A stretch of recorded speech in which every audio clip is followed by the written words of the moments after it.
Good morning. Welcome back to Ladybug Grace Bible in a Year edition. Today is July 30th.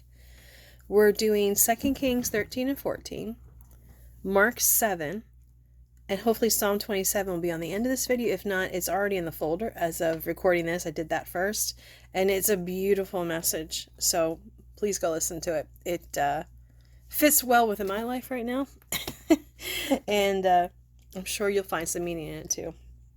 So 2 Kings 13, we're over here.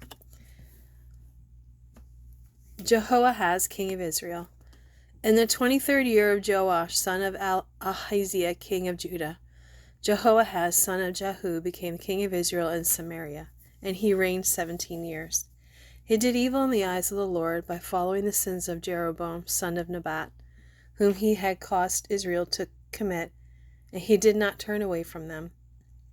So the Lord's anger burned against Israel, and for a long time he kept them under the power of Hazael, king of Aram, and Ben-Hadad his son.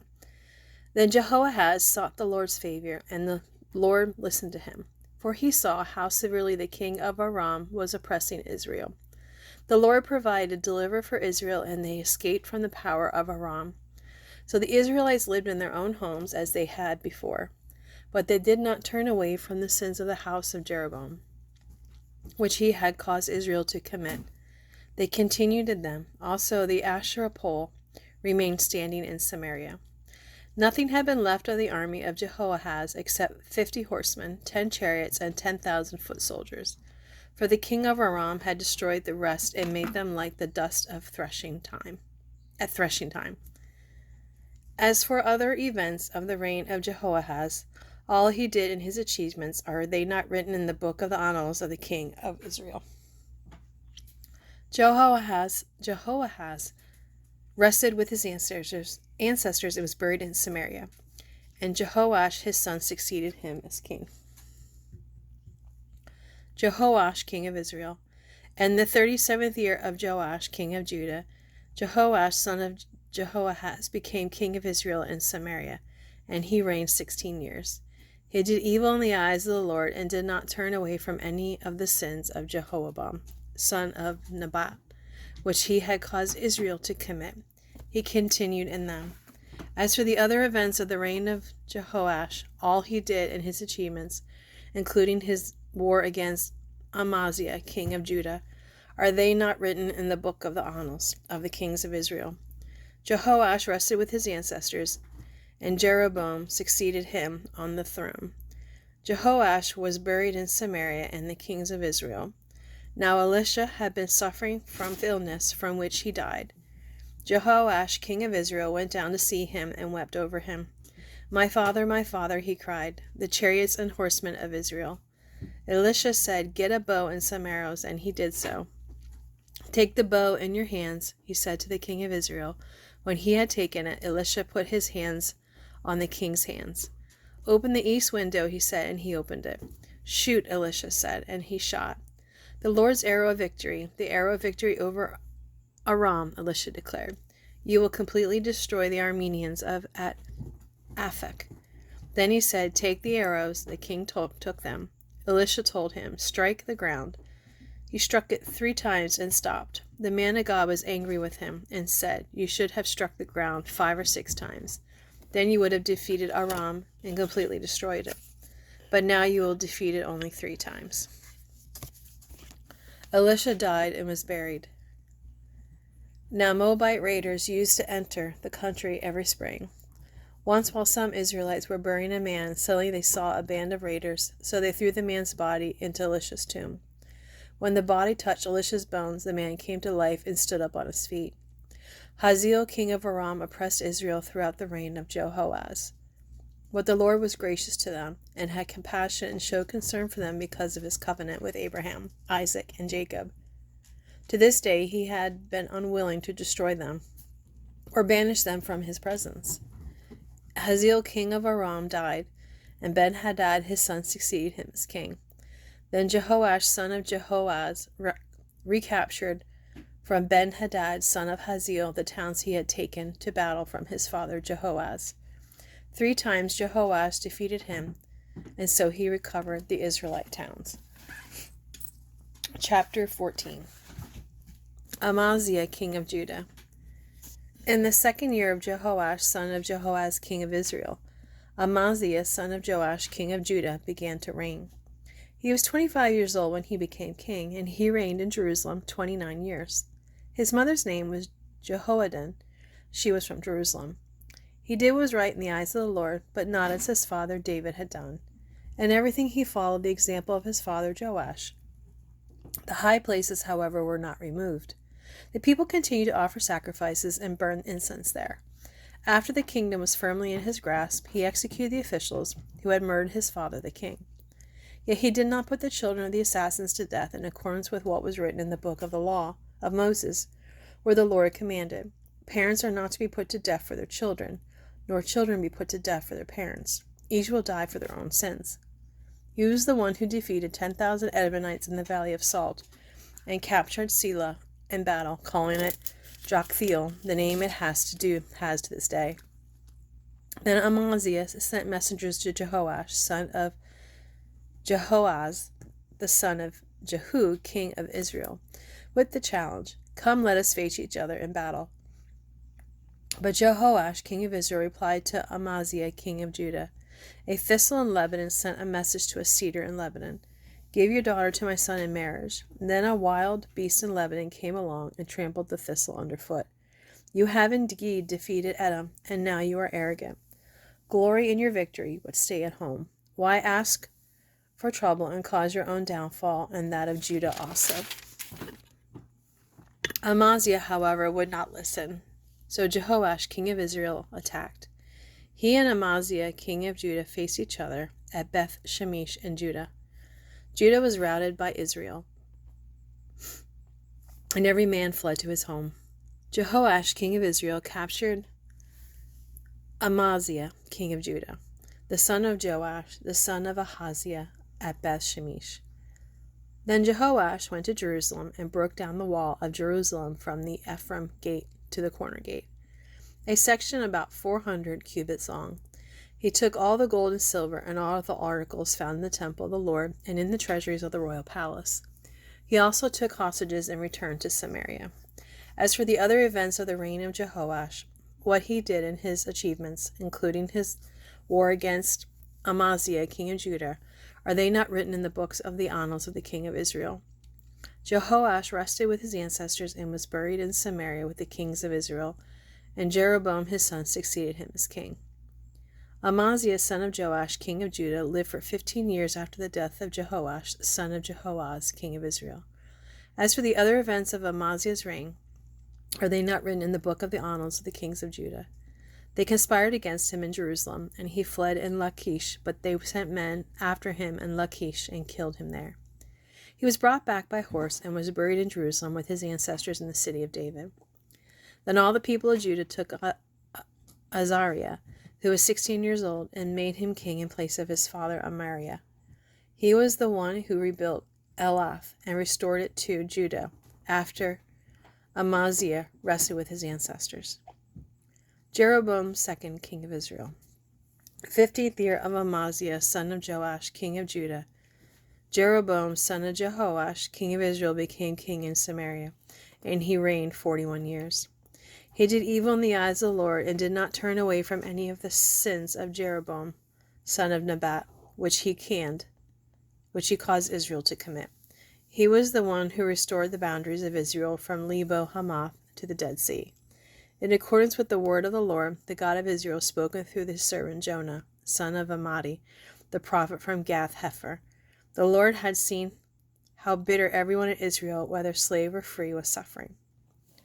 There was no one in to help them, and since the Lord had not said he would blot out the name of Israel from under heaven, he saved them by the hand of Jeroboam, son of Jehoash. As for the other events of Jeroboam's reign, all he did in his military achievements, including how he recovered for Israel both Damascus and Hamath, which had belonged to Judah, are they not written in the book of annals of the king of Israel? Jeroboam rested with his ancestors, the king of Israel, and Zechariah his son succeeded him as king. Oh, I held off that sneeze as long as I could. All right, so now we're done with 2 Kings. And we're going to go to Mark 7. Oops.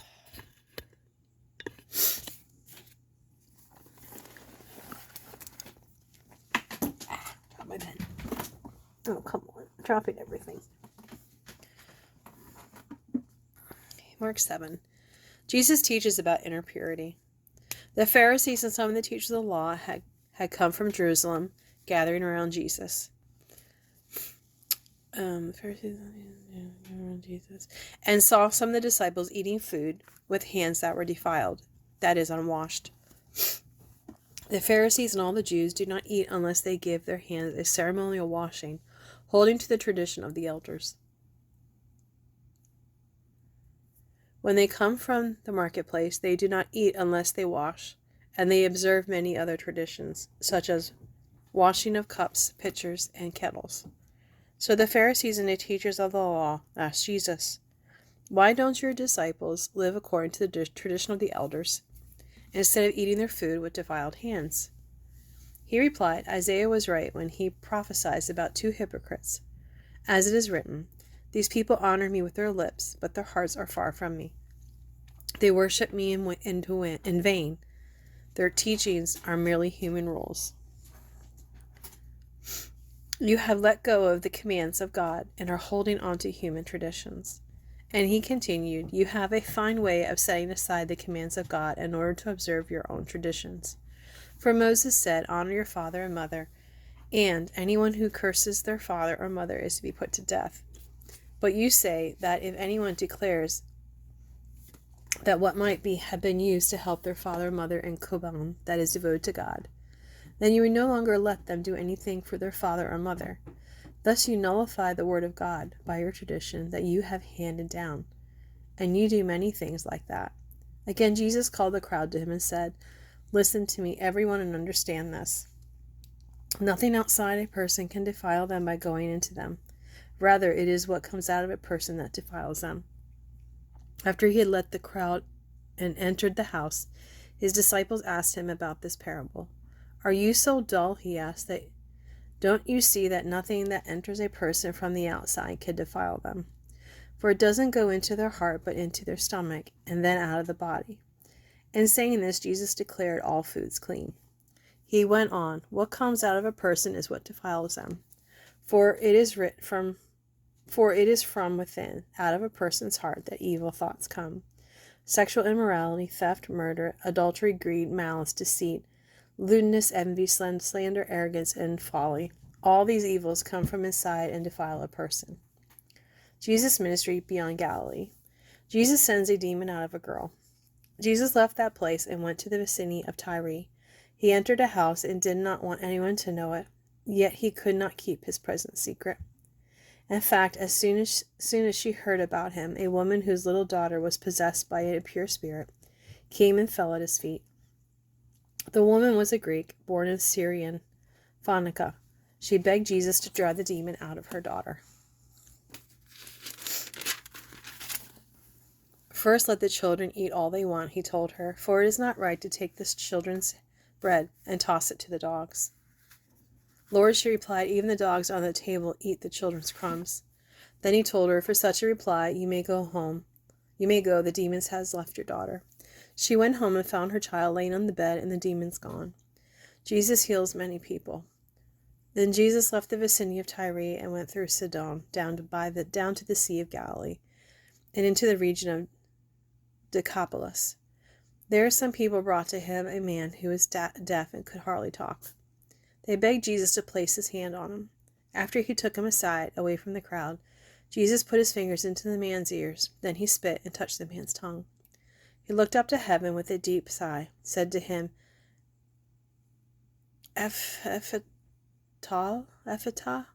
which means be opened.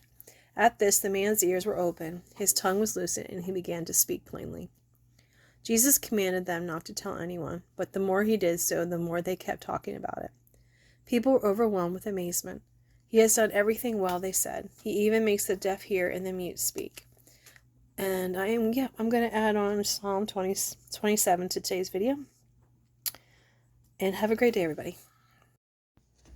All right, Psalm 27. The theme of Psalm 27, God offers help for today and hope for the future. Unwavering confidence in God is our antidote for fear and loneliness. Hang on.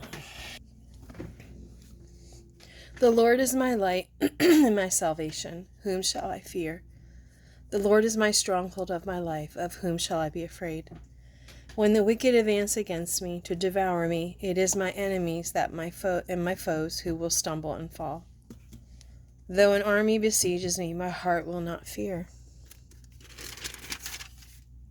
Though war break out against me, even then I will be confident. One thing I ask from the Lord, this only do I seek, that I may dwell in the house of the Lord all the days of my life, and to gaze on the beauty of the Lord, and to seek him in his temple. For in the day of trouble he will keep me safe in his dwelling. He will hide me in the shelter of his sacred tent, and set me high upon a rock. Then my head will be exalted above the enemies who surround me. At this sacred tent I will sacrifice with shouts of joy. I will sing and make music to the Lord. Hear my voice when I call, Lord. Be merciful to me and answer me. My heart says of you, seek his face. Your face, Lord, I will seek. Do not hide your face from me. Do not turn your servant away in anger. You have been my helper. Do not reject me or forsake me, God my Savior. Though my father and my mother forsake me, the Lord will receive me. Teach me your way, Lord. Lead me in a straight path because of my oppressors. Do not turn me over to the desires of my foes, for false witnesses rise up against me, spouting malicious accusations. I remain confident of this. I will see the goodness of the Lord in the land of the living. Wait for the Lord, be strong and take heart, and wait for the Lord. Oh, that's the end. Well, thank you for joining me. Bye.